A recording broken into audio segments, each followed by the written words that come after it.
She trying to tell all her loved ones and everybody like, hey, get out the way, jump in the water with me. You know, I don't know what the water was supposed to symbolize in the dream, but she said drop in the water with me. She said I didn't have no clothes on. She said I had like a little like a towel, like a wrap around me or something, but I had no clothes. And I'm still trying to get everybody, hey, come, move. The sky is falling. You about to get crushed. And she said she looked at her daddy and her brother, and she said she felt so sad looking at them because she's trying to beacon them like, get out of the way, the sky's falling. And her daddy looked at her and said this, nah, we're just gonna chill here till it gets over. I'm gonna sit on this bench over here. And she said for the life of her, something in her spirit, he was like, come on over here, come sit with us. And something in her spirit say, no, don't go sit over there with them, get out of the way. Because that it was like it was representing God's judgment. The sky was literally falling, crushing things. And they sat there and said, nah, I'm gonna just sit on this bench. And she hopped in the water. She left her family to go hop in the water, because it was that important that she wanted to be out of the face of that judgment. You know what I'm saying? Whatever was crushing them that was coming from the sky.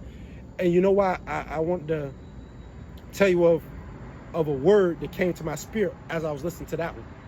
In Matthew chapter 13, it says, but in those days after tribulation, the sun shall be darkened, and the moon shall not give her light.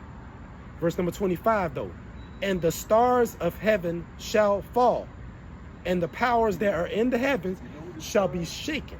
Right? And then shall they see the Son of Man coming in the clouds with great power and glory.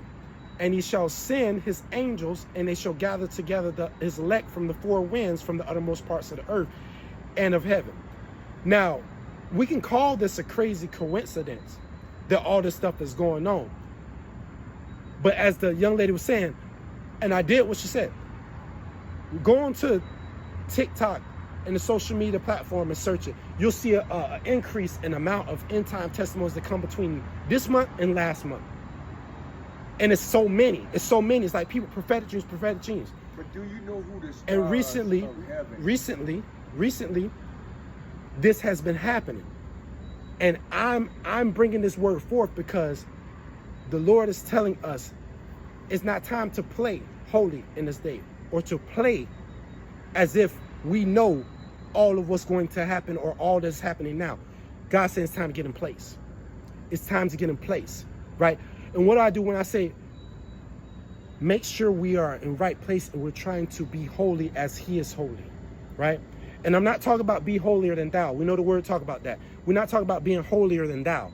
We're talking about get ourselves right, because that day is coming and it is approaching upon us and we don't know the time or the hour. So with all these people giving the testimony, the Lord told me to come forth this day and give this word.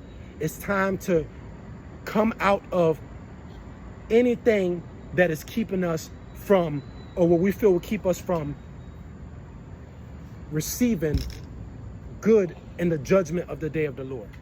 Because God is coming, and he's coming with a wrath, right? So treat in today as if it's the last day we had to live right by God, offering our body literally as a vessel for his work, right? Even if it's not physical labor, because some people don't have arms, but they might have legs. Some people might have legs, but they don't have arms. You know what I'm saying? But what is God saying? Labor. Some people don't have any limbs at all, right? But what he's saying, labor. You can still even use your voice. He gave everybody a way to labor for him. And that's what he's saying. These days, make sure it's not just faith, right? Because faith without works is dead. He's saying, make sure we are laboring. We're going forth doing that work for him. Because why? We never know when he's going to come back. And when he come back, he's saying, are we ready? Because like the word of God says, it'll be in a flash, and it'll be as quick as this. 2 women grinding at the mill, one taken, one left behind, right? 2 people laboring.